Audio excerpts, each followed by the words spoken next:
Our last few episodes covered our family trip to Paris, Barcelona, and Madrid.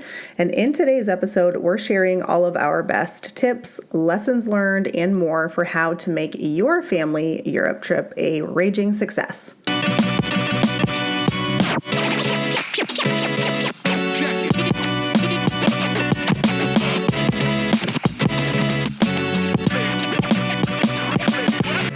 Hi, I'm Rhea. And I'm Dwayne. And we are your hosts of the Travel Party of Five podcast, where we share how we travel as a family of five around the world. We will also share how we use points and miles to travel as affordably as possible and sometimes even completely free. So if you're wanting to travel more with your family, but you're not sure how, we'd love for you to listen in. So welcome to our podcast, where we hope you learn a thing or two to get you closer to your next trip.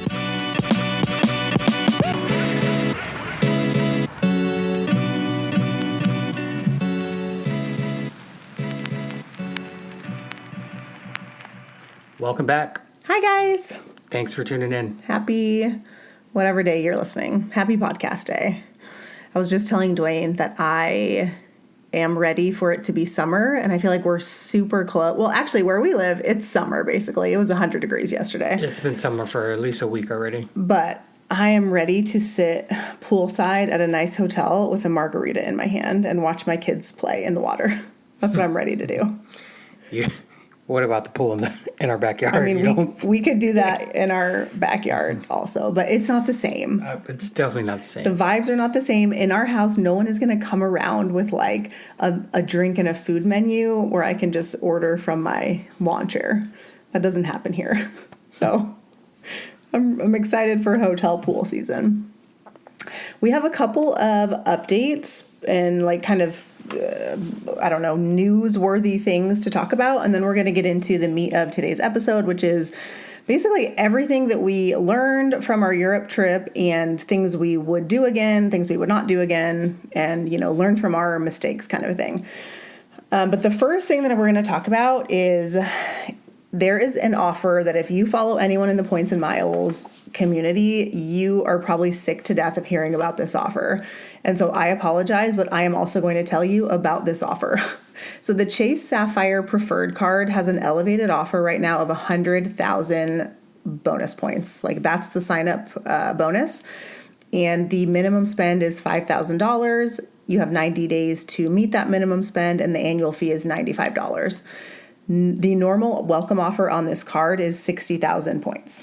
And so unfortunately, neither Dwayne or I are eligible for this card right now, or else we would both be applying because it's an incredible offer. The offer is even higher than the Chase Inc. business cards right now. So what were you going to say? I was just going to say, get up on it. I'm going to tell you, like if you don't have this card or you've had it in the past, I'm going to tell you how you're eligible for it. So number one, if you've never had it, obviously you're eligible and you should get it because this is the highest the offer has been in years.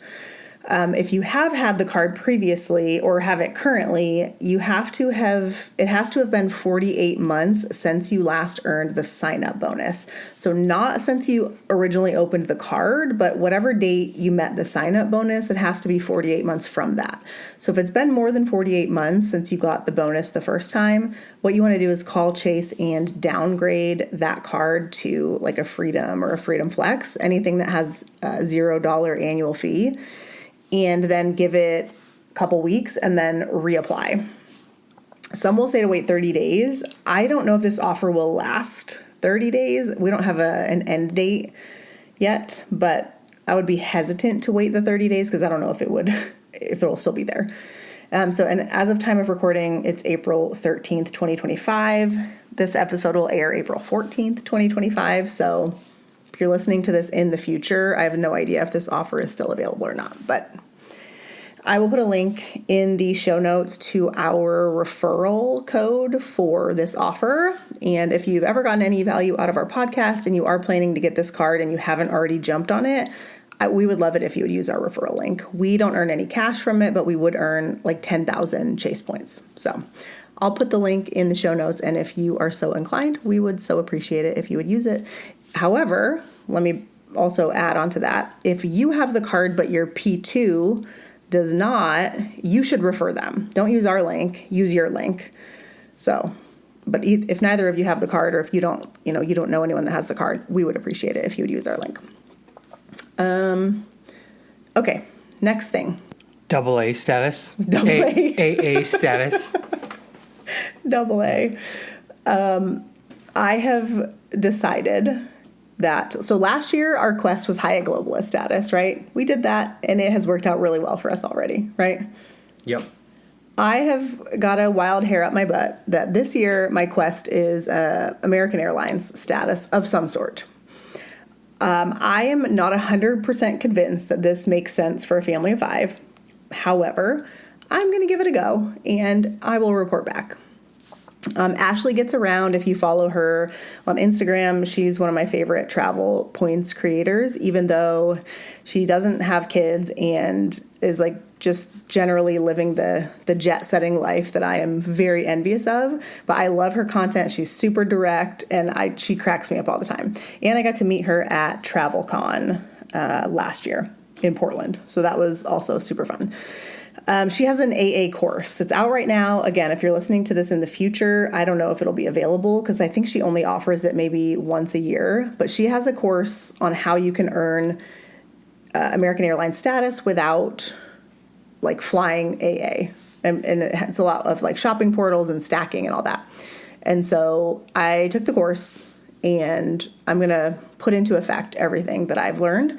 And so far, according to my calculations, I believe we've accumulated around 28,000 points, both miles and towards status. And it's been about 5 days. So, yes. Maybe we'll do a whole episode about that, but we're on our way. We're on our way. So just wanted to give you an update there.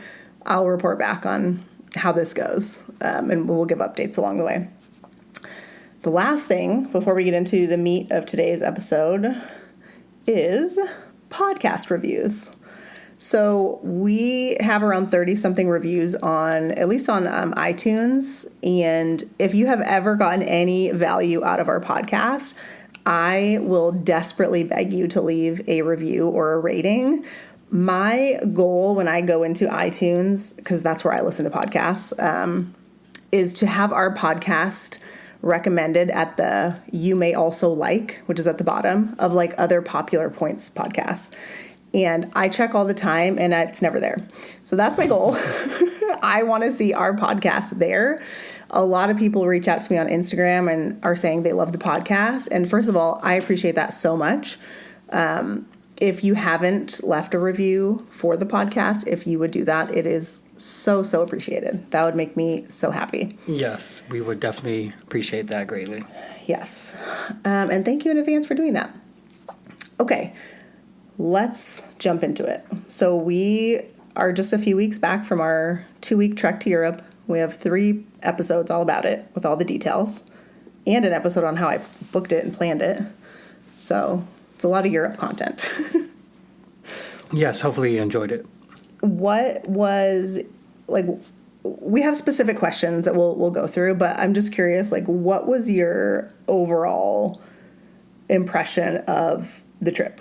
First thing that comes to mind is I overpacked. We overpacked. Being that I did laundry 4 times on this trip. 4 or 5. You did it 4 times. 4 times. Yes, we overpacked. One of those times was completely unnecessary. Was your OCD kicking in, I think. But the other 3 times were necessary. Never unnecessary. In Paris, Dwayne did laundry 2 days in a row. It was just, he was like, on the second day, he was just like, should I just go like do one more load? It's like, well, all the clothes are clean except for what we wore today. So I guess. Well, I mean, it was raining. There was 5 of us. There was a load, to do. Yes, there was. But yes, that's my number 1 take from this past trip. And you overpacked in a carry-on only bag. Well, yes. Rhea, I don't know if she's ever mentioned it, but we were only allowed to have a carry-on on this trip. And when he says allowed, he means that was my rule. I Yes. said we are doing carry-on only. Yes. So that's why I had to buy a shoe bag. But also, like, Dwayne was mad about this. He was like, this is never going to work. Well, I mean, we were gone for 2 weeks.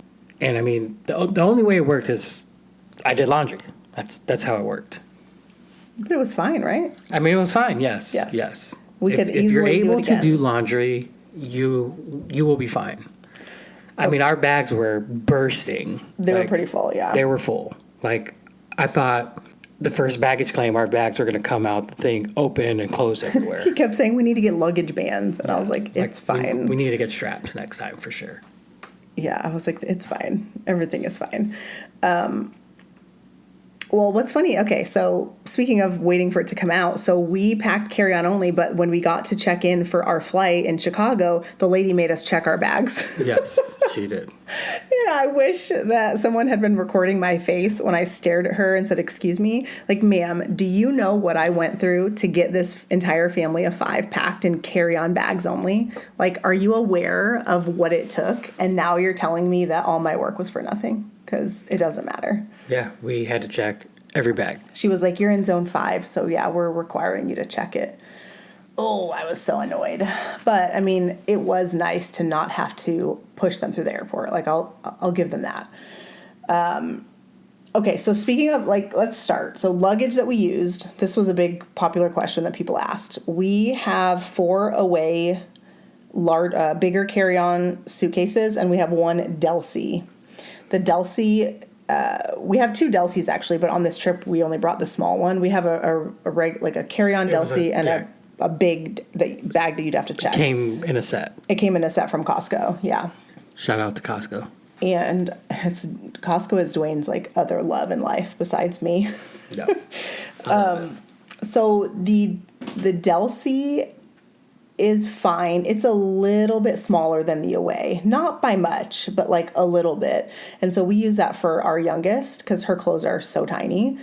And even with all her clothes that I packed, we still had a little bit of room in her suitcase that we could use for our stuff. And then the rest of us had the Away. Again, it's the larger carry-on. I have been super happy with these suitcases. I know they're like, I'm going to say viral on all the social media things, but I really like them. I like that they come with like a laundry bag. I like that they have like a piece that you can push down and like, I don't know, what are those things, the straps that you can like tighten to flatten it. Yeah. I like all of that. I think they look super cute. And I mean, I would probably buy a 5th one, honestly, so that we all had the same bag. Yeah, I had no issues with it. Like I said, I put a lot of ish in my carry-on. Yeah. They weren't super cheap, but I ordered them back in November, and at the time they had a 25% off sale. So basically, we bought 3 and got 1 for free. That's how I was looking at it at the time. It still wasn't cheap, and I used, I think a Rakuten shopping portal to get a little bit more cash back. So that's the luggage that we use. The Delsey is also, it's fine, but again, it's a little smaller, and I'll say the wheels are not as smooth as the Away. So all in all, super happy with the Away luggage, and I would definitely recommend it. Also, on the way back, we checked our bags on the flight back too, because we had some liquids. Like we had a bottle of wine in one of them. I had a bunch of skincare, and the Paris security is notoriously strict, and I was afraid that they wouldn't make it through security, so we checked them on the way back, and one of my bags got lost, which was fun. However, when we got them back, they were kind of scratched up, a few of them, and they said they give you like basically a magic eraser comes with it so you can clean off scuffs and stuff. And so I took the magic eraser to the bag, and I mean, it's definitely not perfect. You can definitely tell that it's worn, but it cleaned up a lot. So I liked that too. Did they all come with one? Yeah. Yep, they did. Okay, tips for packing carry-on only. With kids, with a photo shoot, and the weather changing. Well, first of all, we did overpack. We overpacked because there was supposed to be some days where it was sunny and a little bit warmer. So we had some like shorts, and like I had a dress and a skirt for myself.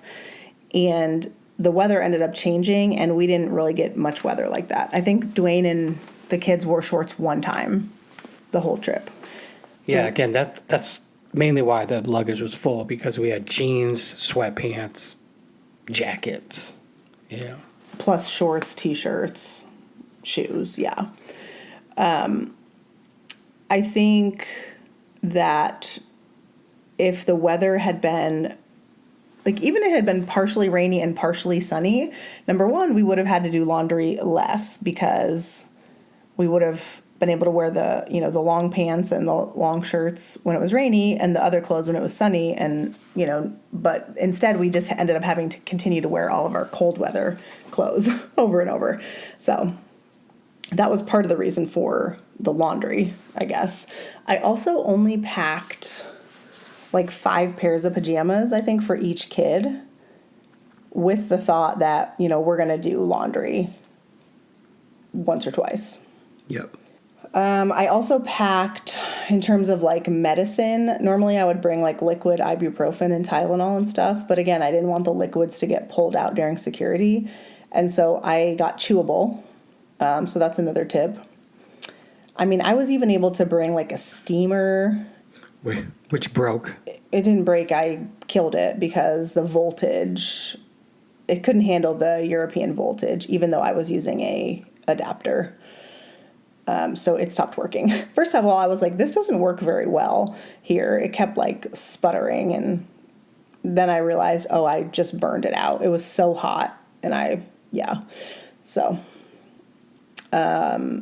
we'll talk more about that in a second. But we also had to pack clothes for a photo shoot, which we did in Paris. And so part of the way that I did that in carry-on only is we wore sneakers in the photo shoot, and that was on purpose. And I think it came out pretty well. I don't love how my sneakers looked, but everyone else looked great, I thought. Dwayne's shoes and the boys' shoes looked great. Even our daughter, her shoes looked good. Mine just looked very white, I felt like. I thought they looked fine. I mean, yeah, they're the same shoes that our daughter wore. I know, but that's probably just me being, you know, picky when you see photos of yourself. But we also had raincoats. Those didn't take up very much space. They were pretty thin.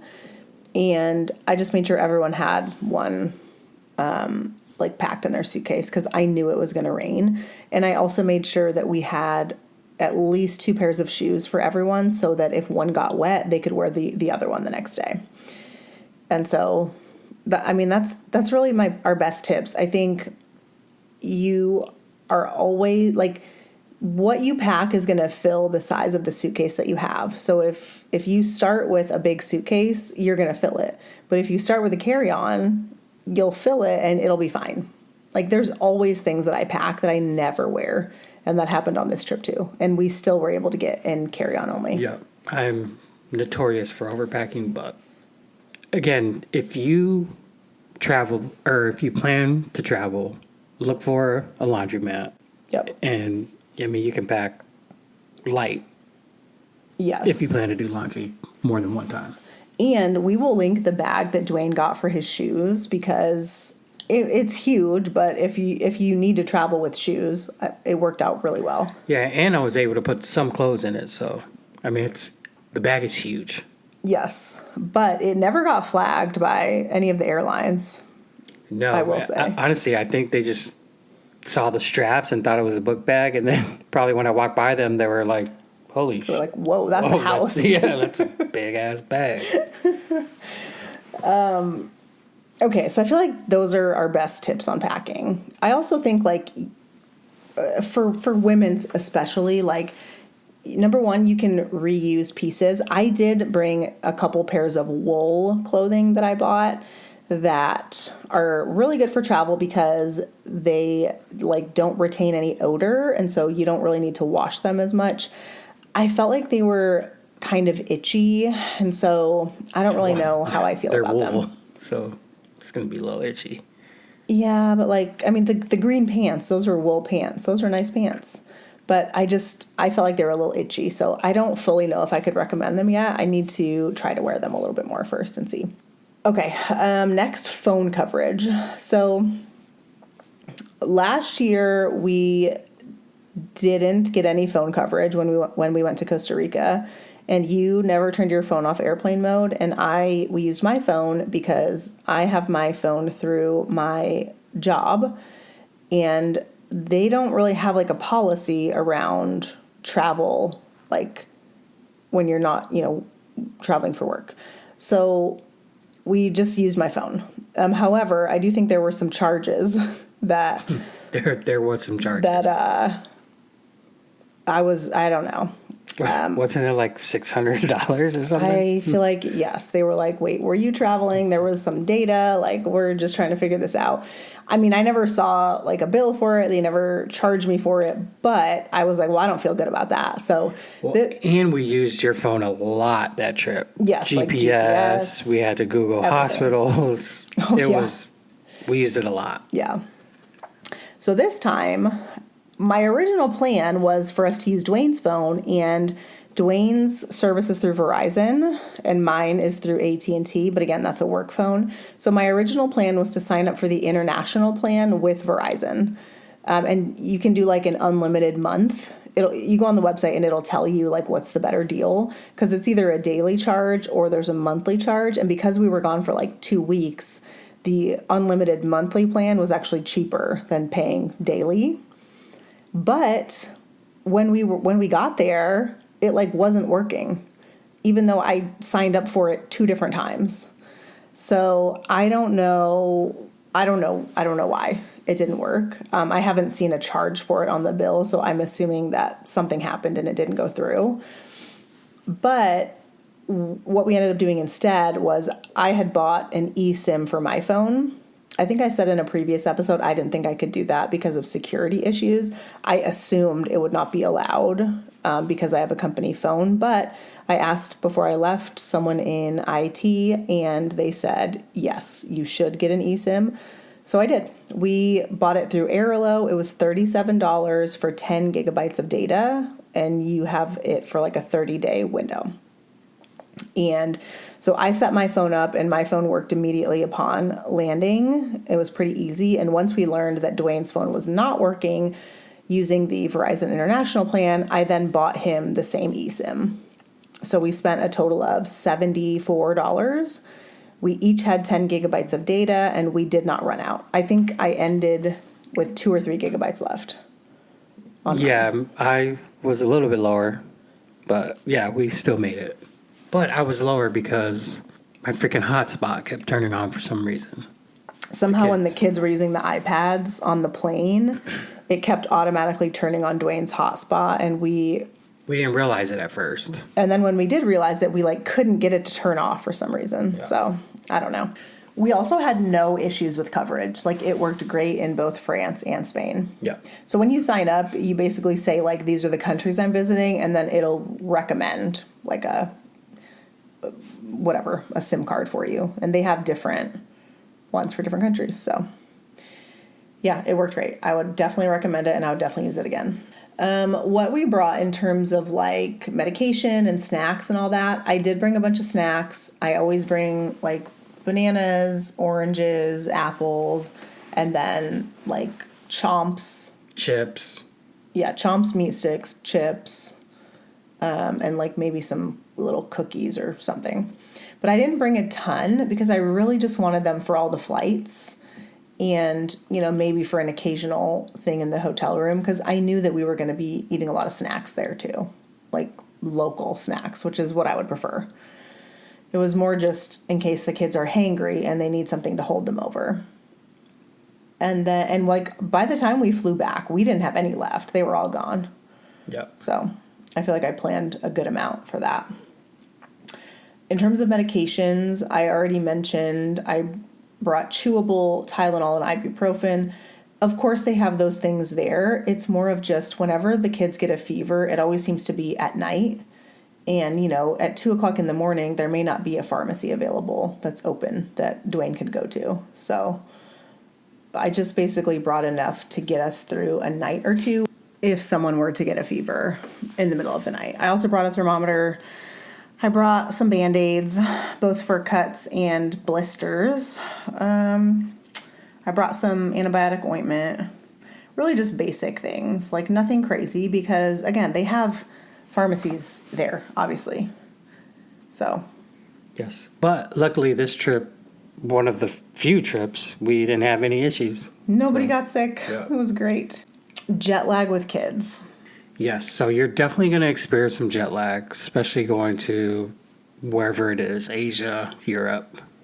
You're going to experience it. So what we did was when we got there, we tried to keep the kids up because we got there, in the morning? Mm-hmm. For us, it was like 1 o'clock in the morning, our time. To our body. Yes. But it was, like But it was 9 like a.m. 9 a.m. Paris time. So we had to try and fight the sleepiness and stay up for, a good amount of time. Yeah. So we let the kids drink soda. Which they don't get Yes, normally. we don't. Yeah, we drank a bunch of coffee. Yep. But yes, I mean, we were pretty tired by the 5 p.m. Yeah. And so here's one mistake that we made the first night is I thought because we kept everyone up so long that everyone was going to sleep great. So we made it until about 7:30, 8 o'clock for all of us. And then the kids fell asleep. And I thought they're going to sleep through the morning because they're so tired. So I didn't give anyone any melatonin. And then you can imagine my surprise when I woke up at 1:15 in the morning and all three of them were wide awake and there was no going back to sleep. So one thing I would do differently is I would have given melatonin that first night, even though I knew they were super tired. I mean, who knows if it would even help, but I think it would have, because the second night I gave melatonin because I thought we're not doing that again. And they slept through the whole night just fine. And I mean, they had been up since 1 o'clock in the morning. yeah. So that is one thing that I would do is use melatonin once or twice to, like, the first couple nights to get on the time zone. And then obviously, spend time outside during the day so your body knows it's daytime. Melatonin is fully recommended by our pediatrician. Obviously, you can check with yours and confirm that. We don't give it to them every day, and we didn't even give it to them every day on the trip, just a few nights here and there. Yeah, because we did so much walking and Yeah. traveling, so. And because we had two different rooms, they had a room where they could like chill out in where we could still watch TV in our room and not disturb them. Tips for overnight flights with kids. This was really our kids' first overnight flight that they are like really remembering. I've flown overnight with them when they were babies a couple times, but obviously they don't remember that, and that was not ideal for me either.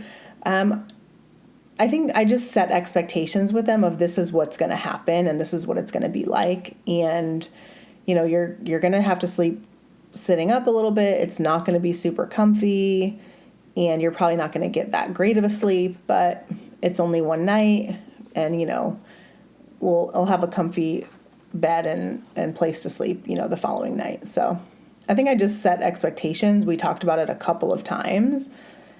And I mean, they were cranky the first day, but like, I didn't feel like it was that bad. Like, I felt like they handled it pretty well, actually. Yeah, they did, for sure. Especially because our oldest was like, I didn't sleep at all. And I was like, yeah, I feel that. Our daughter got to lay down, really, because she's so small. So she slept the most, but... It wasn't very long, though. Yeah. I mean, so those are really my only tips. You can try limiting like the movies, because when our kids got on the plane, they were like, "Oh, sweet! Like look, like there's screens in the back of the seats." Like we normally fly Southwest, and they don't have any of this, so they were like pretty excited about that, and they spent a lot of time playing games and watching whatever. And so I think maybe like limiting that or setting the expectation that hey, like after we eat dinner, that your screen is going to go off, like that might have helped. I gave them melatonin on the flight too, but it didn't do a lot. No. So, okay, so those were kind of all the things that I wanted to cover. And then I asked on Instagram if anyone had any questions or anything regarding the trip, whatever. And so we're going to go through a bunch of those now. Okay, you want to read the questions and we'll kind of go through them? Yeah, so the first question is, what's your favorite purse to use? So I brought two like purses on this trip. One was a little crossbody that I got on Amazon that I can link in the show notes. And then the other one was like a purse backpack. And that was from, I don't know how to say it, Nordace, Nordace. It was the mini backpack. I think it was the Ellie Mini is what it was called. Mine is the sage green color. I wanted something that I could wear as a backpack so my hands would be free, but that also had like a secure pocket against my back so that I didn't have to worry about pickpocketers. And that's where I could put my wallet. And this has both of those things. And so it's still big enough to carry like an iPad or a Kindle or water, snacks, whatever. But you can also tuck your wallet in there and feel like it was safe, and it's cute. So those were the two that I brought, and we actually could even fit our daughter's RideSafer vest in there, which was another reason that I wanted to bring that. So on the days where I knew we would need to bring that, I wore the backpack. And on days where we were just planning on taking the metro, I used the smaller crossbody bag. And I'll link them both in the show notes. Yep. Okay, next question was brand of comfy shoes you used. I have been down a rabbit hole trying to find like a cute pair of white sneakers to wear in Europe. So I'll tell you what I've tried. I've tried the Dr. Scholl's ones that are viral on TikTok. Did not love those. I did take those to Europe last year. Again, didn't love them. They felt kind of stiff on my feet and like just not a big fan. I also tried ordering some Vejas. They were a little too narrow for me. We saw those all over Europe. I think it's a very European brand. And I also ordered a couple of other like random ones that people were like, oh, these are my favorite. These are my favorite. And none of them fit very well. So what I ended up settling on that I really like actually is just the Reebok Classic white sneaker with the gum. Is it called the gumshoe bottom? Yeah. I mean, it's just an option you can get with that, but it's basically the Reebok Classic. Yes. And so that's what we wore in our photos. My daughter has the same exact pair, which is super cute. And they're really comfortable, and I still wear them. Yes, and if you're looking to get your husband a pair, I would recommend the Nike Prestos. Any one of those shoes, it's my go-to. It's the most comfortable shoe, without a doubt. It's like wearing a comfortable sock with a sole. All right. Yep. So Reebok Classic and Nike Prestos. Those are the two. Okay. Next question. What would you not pack next time? I would not pack my steamer because I burned it out, ruined it.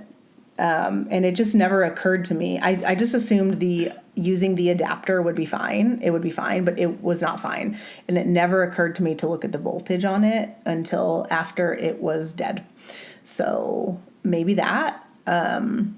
Yeah, I mean, there was clothing that we didn't wear, but I would have worn it if the weather had been different. So yeah, I would just say do not overpack if you're planning to do laundry. Okay, next question. Do the kids pack themselves, get input or request, and do they carry their own luggage? They do not pack themselves, not yet. I'm not opposed to teaching them, but they need to be a little bit older. And plus, I always have a vision for like what I want them to wear. And a lot of times it's different than the clothes they wear on an everyday basis. And because I don't want to deal with an argument, I pack for them. Also, I can do it very quickly. I've done it so many times that it doesn't take me long to pack for them. Also, our two older ones have ADHD, and I just feel like they're not ready to. It would take them a week to pack. And then I would still have to go through and check it all, and no, they don't pack for themselves. However, they do carry their own suitcase and their own backpack for the most part. Yeah. The only exception really is our daughter, and she likes to push her own suitcase, and she does pretty often, but eventually she gets kind of tired. And she also carries her own backpack, but again, it's kind of heavy, especially with that car seat vest in there, so eventually she does get tired. And then our 11-year-old will hold her bag and push her suitcase along with his suitcase and his bag. He's pretty good about that. Or, him and Dwayne will Like Dwayne will take a suitcase and he'll take the second backpack or something. But yes, they all, for the most part, push their stuff wherever we're going. In fact, my 8-year-old was stressing me out on this trip because, go ahead, Dwayne's laughing. He would just push his carry-on and then jump on it. So he was like Superman. He was riding it. Riding it through the airports and everywhere. I didn't have a problem with it because, I mean, if I was that small, I'd be doing the same thing. But I was Ray so stressed out. Was so stressed that he was going to run into people. Well, I mean, there were times where it was too busy for him to do that, and I would be like, hey, stop. But like he would have the handle down and he would just push off with his feet and off he went, like as if he was zip lining through the forest. Yeah. Which I thought was hilarious. And it was, like I said, I'd be doing it too. It was stressful for me. It probably shouldn't have been. That's probably like, okay, this is a small problem. Like, let's get some perspective. But it stressed me out. So, but he was pushing his own suitcase, so got to give him that. Okay, next question. How busy did you pack your day? Leave time for them to rest? Also, P.S. Loving the podcast. Shout out to you. Thank you. Thank you so much. I feel like we did a good job about not overscheduling. Yes, I think that's key. You definitely don't want to over. One thing a day. Yeah. Max. Yeah. That way you at least leaves room for you to do whatever you want to do that day and go wherever you want.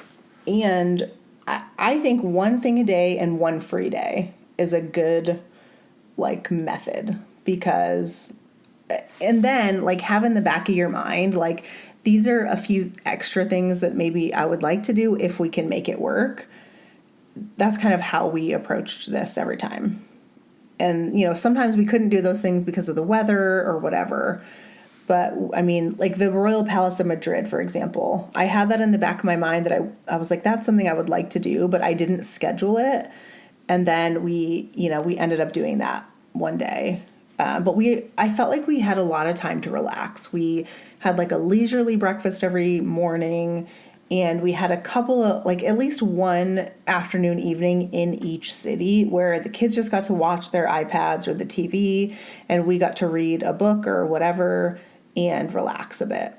And so I did not feel overscheduled. So, and those would be my tips to make sure that happens. Yeah. Well, and don't worry about wasting your time. You are going to find something to fill that time. And even if it is hanging out in a hotel room in Barcelona for the night and ordering room service, it's still a fun vacation memory. So that would be my other advice. Yep. Okay.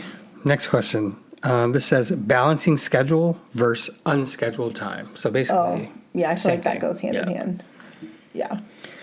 Okay, and then one person wrote, "How do you have time to record a podcast, woman?" We do it on Sundays. Yes. That's how. Yeah. Okay, last one. It says, "Is it easy to get a taxi for a party of 5? Do they require the youngest to wear the vest?" Well, so every time we took a taxi, it was either from the hotel or from the airport. And so every airport that we were in had a designated taxi line. As a side note, you're going to walk towards the exit and towards the taxi area. And there's probably going to be people before you get to that point trying to get you to take their taxi. And they are unlicensed taxi drivers. So just keep walking. Yeah, do not use them. And walk to the taxi line, and there will be an airport employee, and you will tell them, we have 5 people, and they will get you a bigger taxi. Usually they'll have you wait off to the side for a minute, and then, a bigger one will come.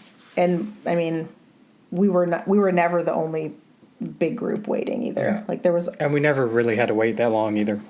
Yeah, maybe 5 minutes max. So super easy. And then same thing from the hotel, obviously, because they order the taxi and you're we need room for 5 plus the bags. So never had a problem. Yeah. And do they require the vest? No. There were a few taxis we got in that had a car seat, but they saw that we had the vest and they just threw it in the back. Yeah, no one ever commented really on the vest. And really think anywhere besides the U.S. It's at your discretion. You know what I mean? Like, I don't think they. I don't think that's true. You don't think that's true? I think there's car seat laws in the European Union. No one seemed to. Well, because they had the vest. I'm sure we're not the only people that they've seen come through with that vest, you know? Like, I bet you if we didn't have the vest, they would have said something, but she had it on every time, so. Maybe. I also see a taxi not having car seat and us not having the vest saying, just strap her in or put her on your lap, you know? I would never do that. Like, Well, I know you wouldn't do that, but I'm saying taxi drivers in other countries would. you're saying they wouldn't care. Yeah. Well, we got no pushback from using the vest at all. And, it seemed fine. Yeah, the vest is the way to go for sure. It was very convenient. It was very nice to have the taxi option available to us because we've taken quite a few trips where it was not an option, and we did a lot of walking, and everyone was more tired and cranky because we either had to walk or whatever. So would definitely recommend the vest. I think all in all, I think that we did a really good job planning this trip so that it felt like a vacation, but also so that we got to explore a different part of the world. Yes, you did plan a very well thought out trip where we had things to do, we had free time, and everyone enjoyed themselves. Yeah, I'm proud of that. So I think just when you're planning the trip, my biggest tip would be to pick the top things that are super important to you in that city. Maybe depending on how long you're there, 2 to 3 to 4 max, and then schedule one of those a day and leave a lot of open time, and just know that you are going to fill that time. Either someone is going to recommend something to you, oh yeah, you should do this. That happened to us. They were oh, you should take a tuk-tuk in Madrid. And so we had time, so we ended up doing that. People will recommend things to you that you're going to want to add on, and it can feel very frustrating if you don't have any time to do that. And so those are my best tips. Just know that you will fill the time. Yep. Okay, so hopefully this was helpful in some kind of way. Yes, I hope so. If you have any questions, as always, we are on Instagram at TravelParty5. I answer every single message that comes through there unless it's spam. So feel free to reach out, send a message, ask a question. I'm always happy to help. And I love getting the messages too. Some of them I sent to Dwayne. I'm like, look. Yes, she enjoys them. It makes me happy. Yes, but we thank you for listening. Yes, we'll catch you on the next episode. Have a good one. Bye.